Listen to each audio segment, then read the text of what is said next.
Hello, how you guys doing? We are here to review for our probability and statistics test that we're going to take the next time I see you. We're going to hit a couple of the concepts that's going to be on the test, so let's get to it. First thing we're going to start off with is our homework, right? And this is number one on our probability and statistics review. As you guys can see here, we're doing our test review. Number one. All right, so this is a question. A coin is going to flip 3 times. Each time it comes up heads, what is the chance that it will come up tails on the next flip? This question is trying to make us think that the previous turns, right, the previous 3 flips have anything to do with the next flip. It does not.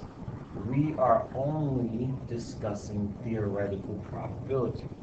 Because theoretical probability is only what will happen in the future based on the event, right? We know that when you have a coin, you have one side that's heads, and on the other side we have tails. We know that if there is a 50% chance that it will land on tails on the very next time. All right, let's go down. Let's look at the on the board here. So the big thing to remember as you're talking about question one is that the probability or the fact that the turns before, right, where tails has nothing to do with the fact that the next one could be heads or vice versa. In a board game, each player must roll a number cube and spin a spinner.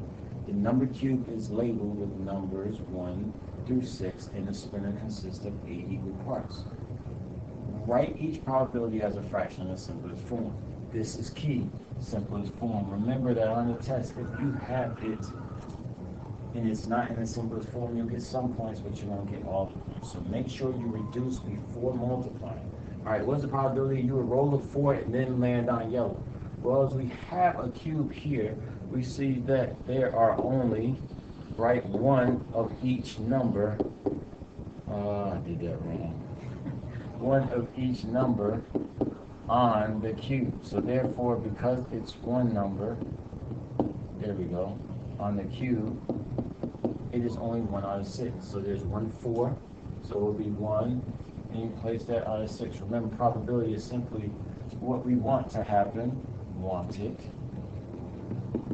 over the total possibilities. There you go. All right, so that's 1 out of 6. Now, because 2 things are happening, you want to find the probability of both events occurring, you need to multiply them, okay? So now, what is the probability of land on yellow? Well, we have to come over to our spinner and see, okay, here's 1 yellow, so that's 1, and they told us up here there was already 8. Let's count to make sure. 1, 2, 3, 4, 5, 6, 7, 8. So it's going to be 1 over 6 times 1 over 8. And this is going to be multiplied across. 1 times 1 is 1, and 8 times 6 is 48. So your answer here is 1 over 48. Now, is this an independent or a dependent event? This is an independent event. So I'll just write I-E, independent event. It's an independent event because what you did on the first time does not in any way change what will happen on the second time. So an independent event is when you do something, right? Let's say we had jelly beans. You take the jelly beans out, but you put the jelly beans back. So therefore, if you start with 10 jelly beans, you end with 10 jelly beans. That's independent. The second person comes along, there are just as many jelly beans to be picked from. An dependent event is when you take it out and you keep it out. That's dependent because the second event is dependent on what happens in the first event. If you take out a red jelly bean, well, that's 1 less red. And no matter what jelly bean you take out, there are now, used to be 10, now there's only 9. So let's move on to question 3. Pull that down. And the bag has 2 red, 4 yellow, 3 pink, and 6 orange jelly beans. You choose one, you eat it, right? And then you choose another, and you eat that one as well. Right. Write each probability as a fraction in simplest form. Okay? So what we're going to do here is start with a pink and a yellow jelly bean. A pink and a yellow. We'll just go to B. Alright, so if I have a pink, I know that there are 3 pink, and I know that yellow, there are 4 yellow. That's what we want, but we have to put it over the total amount, right? So the total amount will simply be adding 2 plus 4, which is 6. 2 plus 4 is 6. Plus 3, which is 9. 9 plus 6 is 15. So we have 15 total jelly beans, okay? And then we said we want to pick pink on the first one, so that's 3. And then on the second one, it's going to be yellow. So because it's going to be yellow, it will be 4 over 14. And as it stands, we will reduce this before we move on. 3 over 15 becomes 1 over 5. And 4 over 14 becomes 2 over 7. We can't reduce any more, so our final answer would be 2 over 35. And this is a dependent event. Alright, let's move on. Alright, now we're going to stay with probability a little bit. Let's go over number 5. Let's tackle number 5. That seems to be one when we went over class that kind of tripped you guys up. A number cube has 6 sides, labeled 1 through 6. If my Nona throws a cube 3 times, what's the probability she will land on an even number 3 times in a row? Okay, so she wants to roll that dice, and she wants an even number, an even number, and an even number. To make that happen, to find the probability, we know that every time she rolls the dice, there are 6 chances. Well, when you write the numbers 1 through 6, you simply circle how many opportunities you have to land on an even number. 1, 2, 3. So we have 3 opportunities that we want, of what we want to happen over total, right? So we had 3 over 6, and then the second time it's still going to be 3 over 6, as well as the third time it would also be 3 over 6.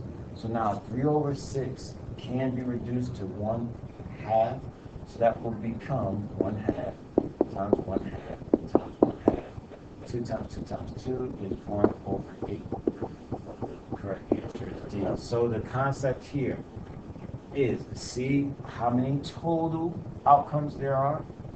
Figure out what you want, just count them up. Sometimes it's easy instead of think of it in our head. Write it out. See exactly what you have. Then circle it, add it up, and go through the motions. Alright, so let's move on. That was a good one. Alright, if you pick a card from the standard deck of 52 cards, and you roll a standard number cube labeled 1 through 6, what is the probability you would choose a club? Cards, there are 52 cards. Remember, there are 4 different suits, and there are diamonds. I can't draw, so I'll just write diamonds. There are spades, right? There are clubs, and the last one, diamonds, spade, hearts. There you go. And each of these contains 13 cards, where each card is represented 4 times in the deck. There are 4 twos. There are 2 of diamond, 2 of spades, 2 of clubs, and a 2 of hearts. Right? I would be better at drawing. I would draw it, but I can't. Alright, so you want to choose a club. Well, how many clubs are there? We just said that there are 13 clubs. So that's going to be 13 over 52. And then you want to roll a standard number cube. You will roll a prime number. Now, here we go again. Let's list it. 1, 2, 3, 4, 5, and 6. What are our prime numbers? Numbers that are only divisible by itself and 1. So 2 works. 3 is a prime number. Well, 4 is divisible by 2. 5 works. And when we say divisible, we mean evenly divisible. There's no decimal. And 6 is divisible by 2. So we have 3 out of 6. So we're going to multiply 13 over 52 times 3 over 6. Yes, we have some reducing to do. Here you can go 1/2. So we'll do that, 1/2. So it's going to be 13. 1 times 3 is 13. I'll write my answer here. 13 and 52 times 2 is 104. Let's see if we have that up there. Maybe I did something wrong. Nope, I being reduced. I should have reduced this to 1/4. See, Mr. McGee, you have to reduce first. And then that becomes 1 times 1. Let me erase and do it properly so you guys can see what should have happened. We had 13/52, and then we had 3/6, right? This becomes 1/2. That's going to change our answer. And this becomes 1/4. 1 times 1 comes down here is 1. 4 times 2 is 8. The correct answer is 8. All right, let's move on to more. All right. The sum of 6. Let's briefly go over that. The sum of 6 here is any 2 dice that equal 6. So 1 and 5 would happen. But then you would also have to come over here and grab 5 and 1. Pardon the interruption. Okay. At this time, would all quarter 3 honor roll students please head to the cafeteria. All A honor roll so you for just quarter simply 3, add it please up head to the for cafeteria all at this sixes, time. and Thank you you. add it up for all 7s, and then you multiply. I'll let you guys do some of that. If you can't remember, we'll go over that during class. All right, or if you can't figure it out. All right, scatter plots. All right, what type of trend is this? Pretty easy. Positive trend. Remember, as the X increases, the Y increases, therefore it's positive. A person's height and hair color, is that a relationship? No, it doesn't matter how tall you are, your hair could be brown. It doesn't matter how short you are, your hair could be brown. All right. Let's move on. All right. Here we go. We can plot these. I'll go over this in class with you guys. I'll just do a quick plot. Remember that time spent is your X and this is your Y, so you're going to go to 28. You go to 28 over here, here's 28, and you go up to 99. So that's 97, right? That's 100, so 99 would be somewhere around there. All right, that's your first point. Then you go to 10, and you go to 73. So that would be there. So it looks like it's a positive trend, and you go to 15, and you go up 76. And you go right 15 is here, you go up 76, and you just continue plotting points. Right? So the trend looks like it's going to be positive, right? And then we'll come down here, we'll do our estimations in class together. Alright, our box and whisker plots. Okay, remember we went over these. Remember, I'm just going to go ahead and label these. This is our LE, right? And this should remind you kind of what we went over. LE is our lower extreme, right? And this is our quartile, right? This is our lower quartile. Q, this is our median. This is our upper quartile here. And this is our upper extreme. There you go. So, without too much more, I think you guys should be able to get through that. Remember to find these different numbers. When you have to produce your own, you simply find the median, right? You find the median, and then whatever is between the lower extreme and the median, between the lower extreme and the median, right? So that number right here becomes your lower quartile. And then you'll have your median and your upper extreme. And the median in between these two, this number here, the number in the middle will then become your upper quartile. Let's move on. For stem and leaf. Stem and leaf. How do we find a median on the stem and leaf? Right? Well, the stem and leaf is simply a way to write numbers. This is the stem and this is the leaf. So 13 and 1 equals 131. You got to remember that. To find the median, you just simply count off. Alright? That's a lot of numbers. But you just do this. I don't think I'm missing any.